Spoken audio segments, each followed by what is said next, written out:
ஐயா ஐயா இந்த வீடியோட பயிர் அத்தனை பேருக்கும் மிக மிக நன்றி தெரிவிச்சுக்கிறேன். இதை விட எத்தனையோ பேருங்க வந்தாங்க, என்னென்னமோ பண்ணாங்க. நம்ம ஜாதி சான்றே கற்றுக்கல, எங்க வாழ்க்கையிலேயே முடிக்கணும்னா ஐயா உங்க கையில இருக்குதுயா. எத்தனையோ பேர் வந்தாங்க, சாத்தியம் தரேன், இந்த ஊர்ல கூட தரேன். இந்த இடத்துல இருக்கிறவங்க 10வது படிச்சவங்க, வேலைக்கு போவதில்லை, இதை ஆட்சிக்கவே எங்க வாழ்க்கை முடிச்சு போச்சு. இதை விட எங்க தேவையானது ஜாதி சான்று மட்டும்தான். ஒரு ஜாதி சான்று மட்டும் நீ வாங்கிக்கூட அதிகம் போகணும். மக்கள் பாருங்க, இந்த குடும்பர வாழ்க்கையில முடியணும்னா இதோட முடியட்டும். இதுல இருந்து நம்ம விடிப்பறது ஐயா உங்க கையில முடியுதுயா. அதுவும் தளபதி மூலியமா, இந்த ஐயாவுடைய மூலியமா எதனா ஒரு வகையில நம்மளுக்கு ஒரு ஜாதி சர்டிபிகேட் கண்டிப்பா வரணும். ஏன்னா எந்த பசங்களும் படிச்சுட்டு அந்த குடுகுடுப்பா அடிச்சுக்கிட்டு நம்மளுடைய தொழில் மாறி போச்சு. ஆனா இன்னுமே நம்மளுடைய பசங்க போய் கொஞ்சம் மேலுக்கு மேல ஆச்சு, கொஞ்சம் படிப்புல கல்வியில எந்த படிப்பு படிக்கணும், எந்த கல்வி படிக்கணும், எல்லாருக்கும் ஐடில வேலை வருது, எல்லாருக்கும் கம்பெனில வேலை வருது. அந்த எதனா ஒரு வேலை நம்ம பசங்களுக்கு வந்தாதானே நம்ம பசங்க முன்னேற்றம் வருவாங்க. வேற இல்லாம நேரம் நம்ம பசங்க குடுகுடு படிக்கிற இடத்துல போலீஸ் பிடிக்கிறாங்க, அது பிடிக்கிறாங்க, இது பிடிக்கிறாங்கன்னு கண்டபடியா சொல்றாங்க. ஆனா நம்ம எல்லாம் எந்த ஒரு பழக்கத்துக்கும் போற ஆள் நம்மளுக்கு கிடையாது. நம்மளுக்கு முக்கியமா ஜாதி சர்டிபிகேட். அந்த ஜாதி சர்டிபிகேட்டுக்கோசரம் நம்ம ஏகப்பட்ட இடத்துல போராட்டம் பண்ணோம். இப்ப லாஸ்ட் ஒரு 4-5 டைம் கொடுத்தோம், எங்கேயுமே வரல. இப்ப இந்த ஐயா மூலியமா 6ல ஒரு இடத்துல வந்துருக்கு. ஆனா அதே மூலியத்துல ஐயா நம்மளுக்கு கொடுத்தாருன்னா அது நம்ம எவ்வளவு தமிழ்நாட்டில் இது ஒரு மிக முக்கியமான பிரச்சனையா இருக்கின்றது.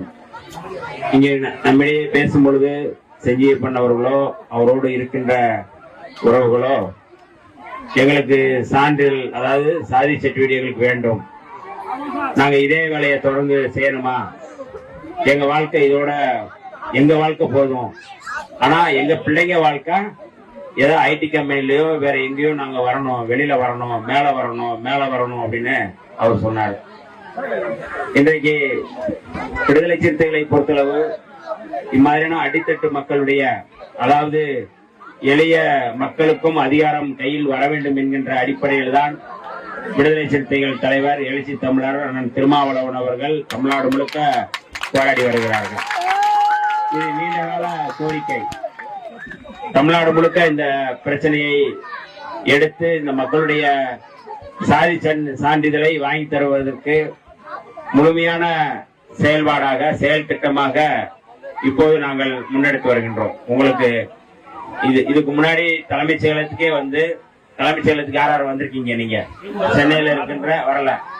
ஆனால் அங்கு சென்னையை சுற்றி இருக்கின்ற குறவர் பழங்குடி மக்கள் அங்க நேரடியா தலைமைச் செயலகத்துக்கு வந்தாங்க.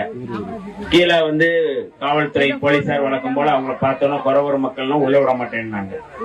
அப்ப நான் சமூக நீதித்துறை அமைச்சராக இருக்கும் பொழுது சமூக நீதிக்காக போராட வேண்டும், போராடி கொண்டிருப்பவன்.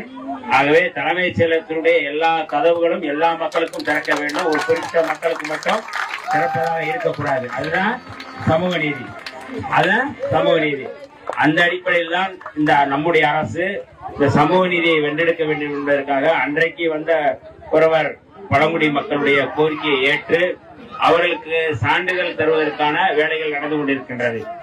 அதே போல நம்முடைய மக்கள் நம்ம இந்த ஊர்ல போய் நம்ம மற்ற மக்களுடைய காலத்தை கணிக்கக்கூடியவர்கள், கரெக்டுங்களா? மற்றவர்களுடைய வாழ்க்கையை, மக்களுடைய எதிர்காலத்தை கணிக்கிற சமுதாயத்திற்கான சான்றிதழை தர வேண்டும் என்பதில் எந்த மாற்று கருத்தும் இல்லை. இதே பகுதியில 65 ஆண்டுகளுக்கு மேலாக குடியிருக்கிறார்கள் என்று சொன்னார்கள். இதே பகுதியில் இருக்கிறாங்க. 10 ஆண்டுகள் 5 ஆண்டுகள் ஒரு பகுதியில் குடியிருந்தாங்கன்னா அவங்களுக்கு ரேஷன் கார்டு கொடுக்கணும், சாதி சர்டிபிகேட் கொடுக்கணும். ஆனால் சுதந்திரம் அடைந்து இவ்வளவு ஆண்டுகள் கழித்தும் சாதி சான்றிதழ் இல்லாமல் இருப்பது என்பது சுதந்திர இந்தியாவுக்கே ஒரு அவமானமாக நான் கருதுகின்றேன்.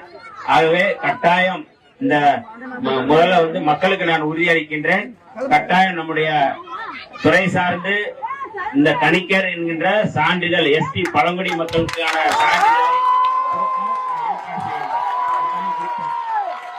கலெக்டர் யாரா இருக்காங்களோ அவங்கள்ட்ட கேள்வி எழுப்போம். என்ன காரணத்துக்காக கொடுக்கல, என்ன சான்றிதழ் கொடுக்க போறீங்க? பழங்குடி மக்கள் இந்த மண்ணின் மைந்தர்களாக இருக்கக்கூடியவர்கள், இவர்களுக்கு சான்றிதழ் கொடுக்காமல் வேற யார் கொடுக்க போகிறார்கள் என்கின்ற கேள்வியை கட்டாயம் எழுப்போம். ஆகவே நீங்க எந்த கவலையும் பட வேண்டிய அவசியம் இல்லை. இந்த அரசு நம்முடைய அரசு, நம்ம மக்களுக்கான அரசு, தாழ்த்தப்பட்ட மற்றும் பழங்குடி மக்களுக்கான பிரச்சனைகளை தீர்க்கக்கூடிய அரசு. அதனால கட்டாயம் இந்த பிரச்சனையை வன்னி அரசு இந்த கோரிக்கையை கட்டாயம் நான் பேசுறேன். அதனால எந்த பிரச்சனையும் நீங்க தைரியமாங்க. இவ்வளவு மக்கள் திரண்டு நீங்க கோரிக்கை எழுப்பி இருக்கிறீங்க. கணிக்கர் சமுதாயம் எஸ்டி மக்களுக்கான அந்த சான்றிதழில் கொடுப்பதற்கு நான் அதிகாரிகளை பேசி நான் உறுதிப்படுத்துகிறேன். இது முதல்ல ஒரு செய்தி. இரண்டாவது, இன்னைக்கு கல்வி கற்றால்தான் அடுத்தடுத்து நம்ம மேல வரணும். இதே தொழில் நம்ம செய்ய முடியாது. சரியா? அப்பா நமக்கு குடுகுடுப்பை ஆட்டி இருக்கலாம், அல்லது தாத்தா வேலையை செய்திருக்கலாம், அவர் காலத்தை கணித்திருக்கலாம். ஆனால் நம்முடைய பிள்ளைகள், அடுத்தடுத்து வர்ற பிள்ளைகள், நீங்களும் டாக்டருக்கு படிக்கணும், நீங்களும் வக்கீலுக்கு படிக்கணும், நீங்களும் ஏன்னா வழக்கறிஞரா படிச்சாதான் போலீஸ்காரன் உள்ள பொய் வழக்கு போடுவதற்கு உங்களை தொட முடியாது. உங்களுக்குள்ள ஒரு வக்கீல் வேணும், உங்களுக்குள்ள ஒரு டாக்டர் வேணும். அப்படிங்கிற அந்த எண்ணம் நம்மிடையே வளர வேண்டும் என்பதுதான் நம்முடைய பெரியவங்க இங்க செஞ்சிய பொண்ணுகிட்ட எல்லாருமே சொன்னாங்க. அப்ப நம்ம படிக்க வேண்டிய நம்ம பிள்ளைங்க ஊர் ஊரா போய் குடுகுடுப்பைய நம்ம கையில வச்சுக்கிட்டு மற்றவர்களுக்கு நல்ல காலத்தை நம்ம சொல்லிட்டு இருக்கோம். நம்முடைய நல்ல காலம் எப்ப பிறக்கும் அப்படிங்கறத நம்முடைய கேள்விக்குறி. சரியா? நமக்கான எதிர்காலத்தை, நமக்கான நல்ல காலத்தை அவ இதைதான் நம்முடைய தலைவர் புரட்சியாளர் அம்பேத்கர் அவர்கள் பல காலமா சொல்லிட்டு இருக்கிறாரு. பழங்குடி மக்களுடைய வாழ்க்கை, தாழ்த்தப்பட்ட மக்களுடைய வாழ்க்கை உயர்ந்தால்தான் இந்த நாடு உயரும். நீங்க இந்தியா வல்லரசாகுதுன்னா வல்லரசாகாது.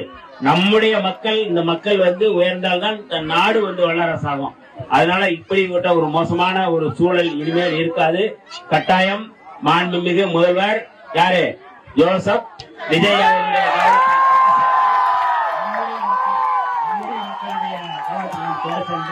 நம்முடைய மக்களுடைய பிரச்சனையை நான் கட்டாயம் தீர்ப்போம்.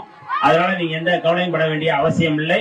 நான் இதை மாவட்ட ஆட்சியர் சம்பந்தப்பட்ட அதிகாரிகளிடம் பேசி நல்லபடியான நல்ல விதமான உங்களுக்கு நல்லது கிடைக்கிற மாதிரியான ஒரு நற்செய்தியை நான் விரைவில் சொல்வேன்.